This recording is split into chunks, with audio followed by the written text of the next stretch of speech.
नमस्कार दोस्तों, कैसे हैं आप लोग। चैप्टर 4 है ये, क्लास 8 की एनसीईआरटी की किताब का।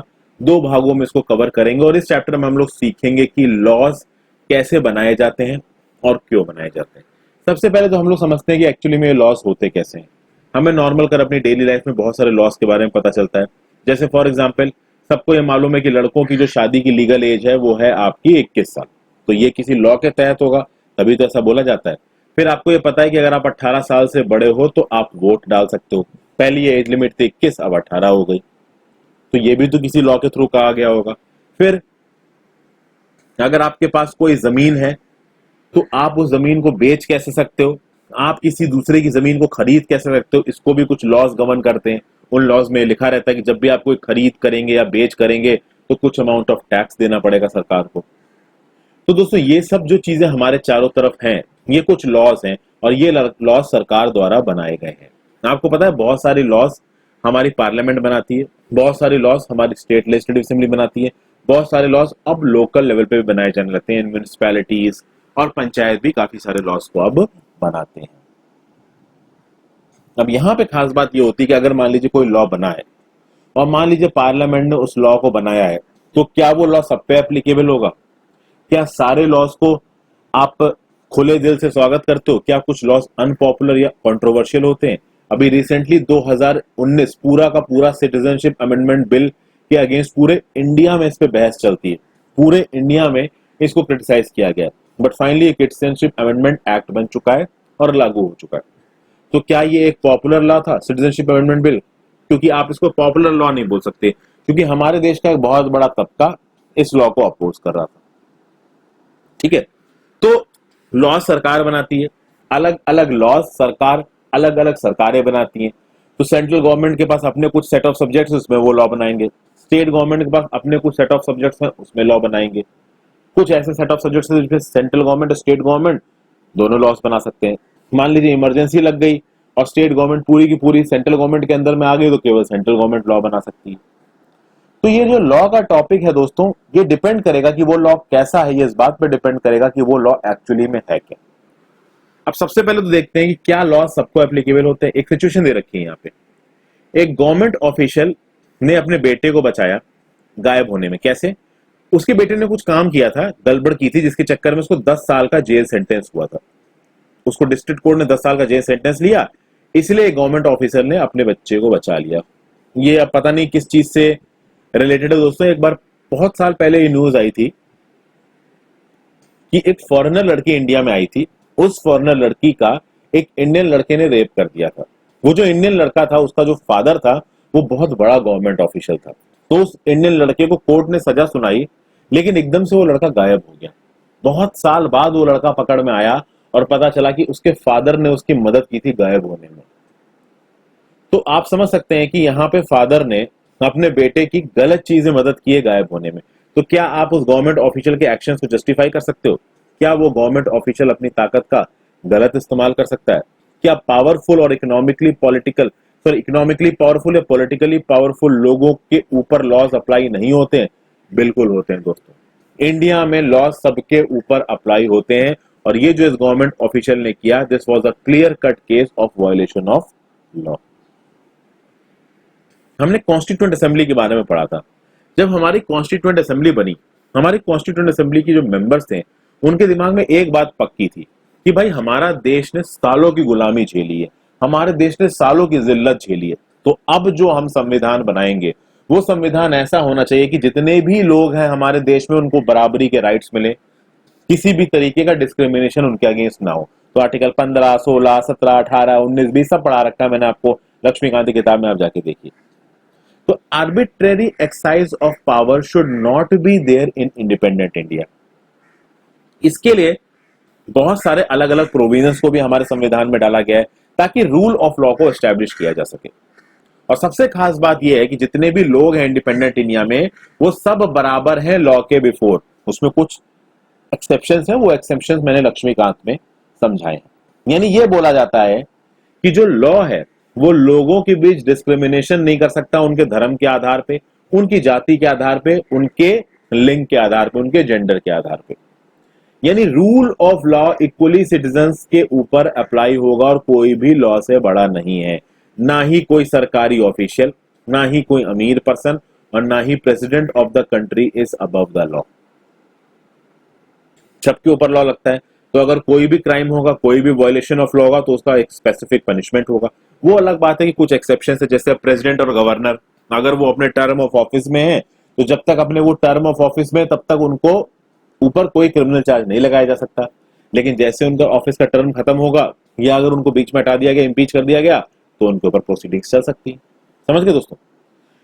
तो अगर आपने कोई भी क्राइम किया है, या किसी ने भी कोई भी क्राइम किया है, वायलेशन ऑफ लॉ लिखा है, तो उसके लिए एक स्पेसिफिक पनिशमेंट होगा, जिसके बारे में हमारे इंडियन पीनल कोड में लिखा हुआ है। और उस स्पेसिफिक पनिशमेंट को देने के लिए एक पर्टिकुलर प्रोसेस होगा दोस्तों। उस प्रोसेस के थ्रू उस पर्सन के ऊपर मुकदमा चलाया जाएगा। उस मुकदमे में अगर एंड में यह पता चलता है कि हाँ भाई सच में इस पर्सन ने कुछ गलती की थी, तो उसको सजा दी जाएगी। अब अभी के लिए हमारे देश में ऐसा हो रहा है, क्या हमेशा से हमारे देश में ऐसा हुआ? क्या एंशिएंट इंडिया में भी ऐसा होता था? इसको देखते हैं। तो देखिए, एंशिएंट इंडिया में एक पैन इंडिया की अगर बात करो दोस्तों, पूरे के पूरे इंडियन सब कॉन्टिनेंट की बात करें, और उस समय के इंडियन सब कॉन्टिनेंट में पाकिस्तान भी था, तो देखिए बहुत सारे ओवरलैपिंग लोकल लॉज हुआ करते थे। सेंट्रल लेवल पे जो राजा थे, अब जैसे बहुत बड़ी बड़ी डायनेस्टियां हुई है, चोल हुई है, चेर हुई है, पंड्य हुई है, चालुक्य हुई है, हर्षवर्धन का एरा आया है, गुप्ता एरा आया है, उन सबने नियम कानून बनाए, पर उनके नियम कानून कभी भी बहुत ज्यादा एक्सटेंसिव नहीं होते थे। खासकर लोकल लेवल पे जिंदगी जैसे कैसे चलेगी, इसके बारे में बहुत ज्यादा एक्सटेंसिव कानून सेंट्रलाइज लीडरशिप नहीं लगाती थी, बनाती थी। सेंट्रलाइज लीडरशिप क्या करती थी कि लोकल जगहों को लोकल कानून के हिसाब से चलने देती थी, उसमें ज्यादा इंटरफेरेंस नहीं करती थी। तो और आपको पता है, लोकल लेवल पे हमारे देश के बहुत बड़े हिस्से पे एंशिएंट टाइम में कास्ट की चीजें चलती थी। कास्ट के नाम पे उन्होंने सोसाइटी को बांट रखा था। तो अलग अलग कम्युनिटीज थी, अलग अलग कास्ट थी, और उन अलग अलग कम्युनिटीज के पास ऑटोनॉमी थी, ताकत थी कि भाई वो अपने अपने इलाके में नियम कानून बना सकती हैं, लॉ बना सकती हैं। और लॉ उस समय पे ज्यादातर बनते थे कास्ट के बेसिस पे। और खास बात ये थी कि इन लॉज में भी डिस्क्रिमिनेशन होता था दोस्तों। तो भाई अगर छोटी जात का इंसान होगा, तो सो कॉल्ड छोटी जात होती थी जो उनके लिए उस समय, उस छोटी जात के पर्सन को अगर कोई गलती करेगा तो ज्यादा सजा मिलेगी। अगर कोई ऊंची जात का आदमी अगर वो गलती करेगा, उसे कम सजा मिलेगी। पूरा ठेका लेके बैठे थे ऊंची जात वाले। तो अगर मान लीजिए किसी ने चोरी कर ली, तो ऊंची जात वाले को चोरी के लिए कुछ खास सजा नहीं मिलेगी। ब्राह्मण से बोला जाएगा कि तुम थोड़ी देर बैठ के पूजा कर लो, तुम्हारी सजा माफ। और कहो गरीब कोई निचली कास्ट वाले का आप हाथ काट दो, या उसका एक फिंगर काट दो। तो इस तरीके की सजाएं हुआ करती थी दोस्तों उस समय पे। हार्शली पेनलाइज किया जाता था उनको। जैसे जैसे कॉलोनियल पीरियड आएगा, तो ये जो लॉ का सिस्टम है थोड़ा इवॉल्व होता जाएगा। अब देखिए, ये जो रूल ऑफ लॉ है, बहुत सारे लोग, बहुत सारे ब्रिटिश हिस्टोरियंस और बहुत सारे इंडियन हिस्टोरियंस भी ऐसा बोलते हैं कि जो रूल ऑफ लॉ का सिद्धांत है ना, ये इंडिया में ये ब्रिटिश कॉलोनियलिस्ट लेके आए। लेकिन ये बात देखिए सच नहीं है।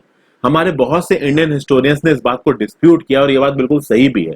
रूल ऑफ लॉ इंग्लैंड में जरूर था, बट इंग्लिश राज जब इंडिया में था ब्रिटिश ईस्ट इंडिया कंपनी जब इंडिया में राज कर रही थी, तब ये रूल ऑफ लॉ नहीं था दोस्तों। उस समय पे डिस्क्रिमिनेशन होता था, और बहुत से ग्राउंड्स पे डिस्क्रिमिनेशन होता था।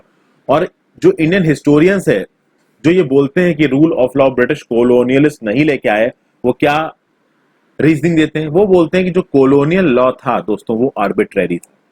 अभी बताता हूं आर्बिट्रेरी का मतलब। दूसरा, second, in the Indian nationalist played a prominent role in the development of legal sphere in British India. Colonial law हमेशा से आर्बिट्रेरी था। आर्बिट्रेरी मतलब जो नियम कानून बना रहा है, वो अपने हिसाब से, अपनी स्वेच्छा से, अपने को सूट करने वाले नियम कानून बनाएगा। ठीक है। वहीं पे हमारे हिस्टोरियंस का बोलना कि जो इंडियन नेशनलिस्ट थे, स्टार्टिंग फ्रॉम दादा भाई नौरोजी, उन्होंने एक बहुत प्रोमिनेंट रोल प्ले किया है इंडिया में लीगल स्फीयर को डेवलप करने में। आप देखोगे दोस्तों, ज्यादातर जो हमारे नेशनलिस्ट थे, जो पढ़े लिखे नेशनलिस्ट थे, वो लॉयर्स थे, एडवोकेट थे।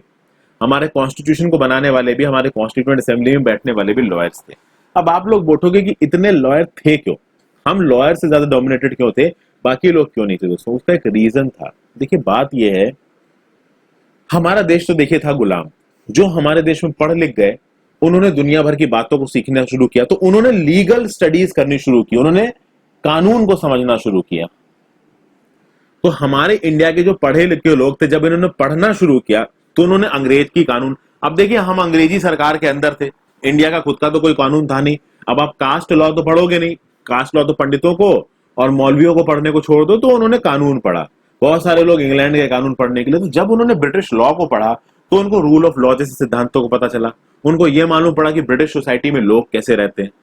जब उनको ये सब चीजें पता चली तो इंडिया में आके उन्होंने ब्रिटिश के रूलर से बोला कि भाई आपके अपने देश में तो रूल ऑफ लॉ चल रहा है, आपके अपने देश में तो हर चीज नियम कानून के हिसाब से हो रही है, और यहाँ इंडिया में जब आप रूल कर रहे हो आपने हर चीज आर्बिट्रेरी कर ली, आप सब कुछ अपने हिसाब से चला रहे हो, ये तो गलत है।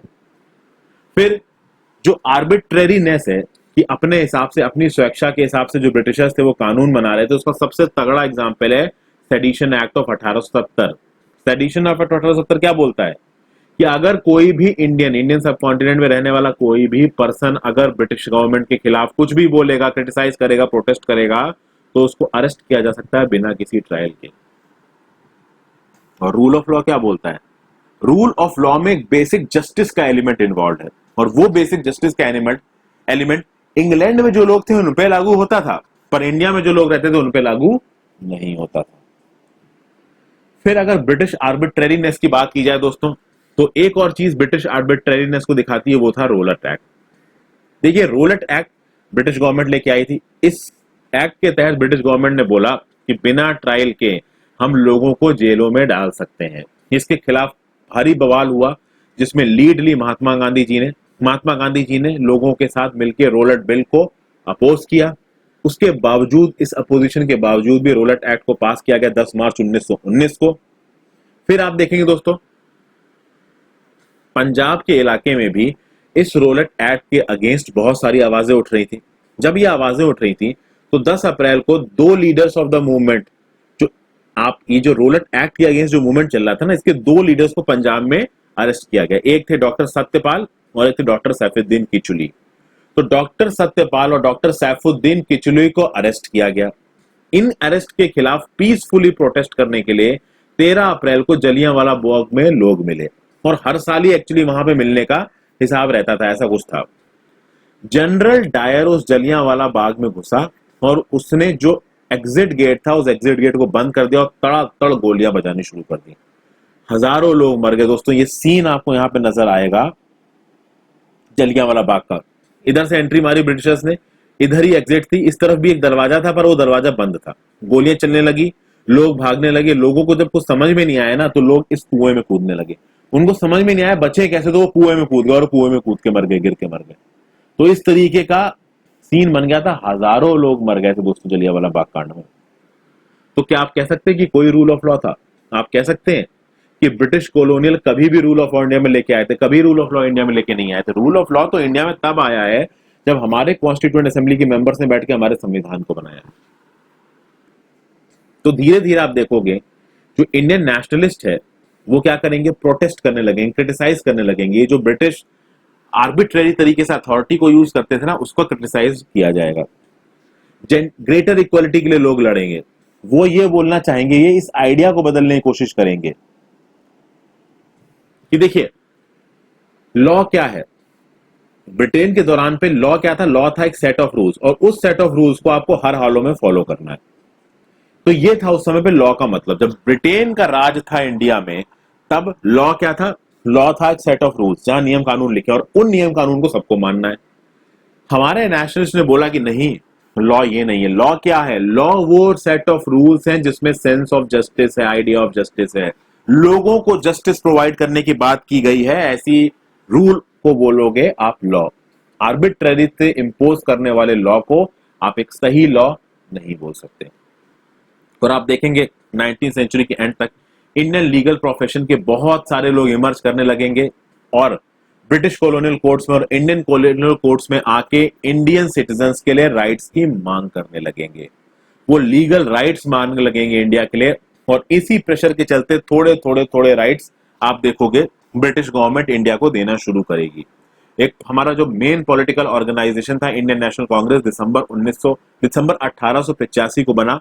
उसके बाद ये राइट मांगने की जो प्रक्रिया थी वो तेजी से बढ़ी। हालांकि शुरुआती जो इंडियन नेशनल कांग्रेस थी उसमें मॉडरेट्स डोमिनेट करते थे, और मॉडरेट्स प्रेयर, प्रोटेस्ट और पिटीशन के सिद्धांत पे भरोसा रखते थे, प्रेयर, प्रोटेस्ट और पिटीशन। तो वो प्रेयर, प्रोटेस्ट और पिटीशन के थ्रू चीजें मांगते थे और चीजें मिले भी। तो आप इंडियन काउंसिल एक्ट ऑफ 1909 1919 में बहुत सारी चीजें दी गई, हालांकि बहुत सारी चीजें गलत भी की गई, जैसे कि सेपरेट एलोकेट, हालांकि वो एक अलग टॉपिक है, उसको यहाँ पे डिस्कस नहीं करेंगे। फिर आप देखोगे इंडियन जजेस भी एक मेजर रोल प्ले करने लगे डिसीजन मेकिंग में। धीरे धीरे आप देखोगे कि कॉलोनियल पीरियड के दौरान evolution of the rule of law in India शुरू हुआ, पर कभी भी पूरी तरीके से रूल ऑफ लॉ इंडिया में लागू नहीं हुआ दोस्तों। आप फाइनली देखोगे जब हमारा कॉन्स्टिट्यूशन अडॉप्ट किया गया तो उसमें इस कॉन्स्टिट्यूशनल डॉक्यूमेंट में फाउंडेशन था कि जो भी नियम कानून हमारे रिप्रेजेंटेटिव्स बनाएंगे उसमें जस्टिस का एलिमेंट इन्वॉल्व होगा। और आप देखिए दोस्तों, हर साल हमारे जो रिप्रेजेंटेटिव्स होते हैं जिनको हम चुनते हैं पार्लियामेंट में, स्टेट लेजिस्लेटिव असेंबली में, वो हमारे लिए नए लॉज बनाते हैं और जो एग्जिस्टिंग लॉज हैं उनमें आने वाली कंडीशंस के हिसाब से बदलाव करते हैं। जैसे कि हमारे पार्लियामेंट में हमने देखा था हिंदू सक्सेशन अमेंडमेंट एक्ट लाए 2005 के थ्रू, जिसके थ्रू जो बेटियां हैं उन बेटियों को भी माँ बाप की प्रॉपर्टी में बराबरी का शेयर मिलेगा। फिर आप देखोगे दोस्तों कि पॉल्यूशन को कंट्रोल करने के लिए भी नियम कानून बनाए जाते हैं, एम्प्लॉयमेंट को सही तरीके से देने के लिए भी नियम कानून बनाए जाते हैं। तो अब देखिए दोस्तों, ये नियम कानून सरकार बनाती कैसे? सिंपल सी बात है, ये नियम कानून सरकार बनाती ऐसे है कि जब सोसाइटी में लोगों को जरूरत पड़ती है कि भाई हाँ भाई हमें इस चीज की जरूरत है, तो सोसाइटी अपनी आवाज उठाती है। जब वो आवाज पार्लियामेंट तक या हमारे लॉ मेकर्स तक पहुंचती है तब हमारे लॉ मेकर्स एक्शन लेके कुछ करते हैं। देखिए, how do new laws come about? Parliament का एक बहुत इंपॉर्टेंट रोल है लॉ मेकिंग में। और ये पार्लियामेंट लॉ कब बनाती है? जब पार्लियामेंट के पास ये पहुंचता है कि भाई किसी सोसाइटी में जो अलग अलग ग्रुप्स हैं वो इस लॉ की डिमांड कर रहे हैं, और अगर पार्लियामेंट को लगता है कि हाँ भाई जिस लॉ की ये डिमांड कर रहे हैं वो लॉ सही है, तो पार्लियामेंट उनकी तरफ सेंसिटिविटी दिखाती है और उस लॉ को बनाती है। फॉर एग्जाम्पल, डोमेस्टिक वायलेंस के इशू को लेके जब पार्लियामेंट के सामने बात पहुंची तो पार्लियामेंट ने इस चीज को सही से देखा और इसके ऊपर नियम कानून बनाए। अगर आप डोमेस्टिक वायलेंस को हटाने की बात करो तो जो गोल 5 है सस्टेनेबल डेवलपमेंट गोल का, उसमें जेंडर इक्वालिटी की बात की है। और जेंडर इक्वालिटी आप कब कर सकते हो? जब किसी भी तरीके का वायलेंस वुमेन के अगेंस्ट ना हो। सबसे पहले देखिए डोमेस्टिक वायलेंस होता क्या है। Domestic violence is the injury और हार्म और थ्रेट ऑफ इंजरी और harm caused by an adult mail. एक घर में एक एडल्ट मेल जब अपनी वाइफ के ऊपर किसी भी तरीके की प्रताड़ना करता है, वो प्रताड़ना फिजिकल प्रताड़ना हो सकती है, वो प्रताड़ना इकोनॉमिक अब्यूज होती है कि वो बार बार अपनी वाइफ से कह रहा है कि अपने पिताजी से बोलो कि हमें दहेज दें, वो प्रताड़ना सेक्सुअल हो सकती है, तो मैरिटल रेप का कंसेप्ट आया, वो प्रताड़ना वर्बल हो सकती है कि आप उसको सुना सुना के परेशान कर रहे हो, उसको मेंटली टॉर्चर कर रहे हो। तो किसी भी तरीके की प्रताड़ना अगर एक अडल्ट मेल मेंबर एक फीमेल मेंबर को देता है तो उसे डोमेस्टिक वायलेंस में गिना जाएगा। तो इसके लिए पास किया गया protection of women from domestic violence act of 2005, जिसमें डोमेस्टिक टर्म्स में ना केवल वाइफ, जो घर की और औरतें, यानी अगर उस वाइफ के साथ वो जो आदमी प्रताड़ना कर रहा है उसकी बहन या उसकी मां, इनको भी कुछ प्रॉब्लम हो रही है तो वो भी, उनको भी प्रोटेक्ट किया जाएगा इस डोमेस्टिक वायलेंस एक्ट ऑफ 2005 के अंदर। और अब तो इस एक्ट में यह भी बोल दिया गया है कि जो मेल मेंबर प्रताड़ना दे रहा है उसके साथ साथ अगर उसके फैमिली मेंबर्स भी प्रताड़ना दे रहे हैं तो उनके खिलाफ भी मुकदमा चल सकता है। और ये बहुत जरूरी है दोस्तों, इसको हम एक केस स्टडी के साथ समझने की कोशिश करेंगे जो कि मैं नेक्स्ट वीडियो से आपको समझाऊंगा। So thank you for watching this video friends. अगर वीडियोस पसंद आ रही है तो इन वीडियोस को लाइक कर दीजिए, जितना ज्यादा हो सके अपने दोस्तों के साथ शेयर कर दें और पढ़ते रहिए। Thank you for watching, have a great day.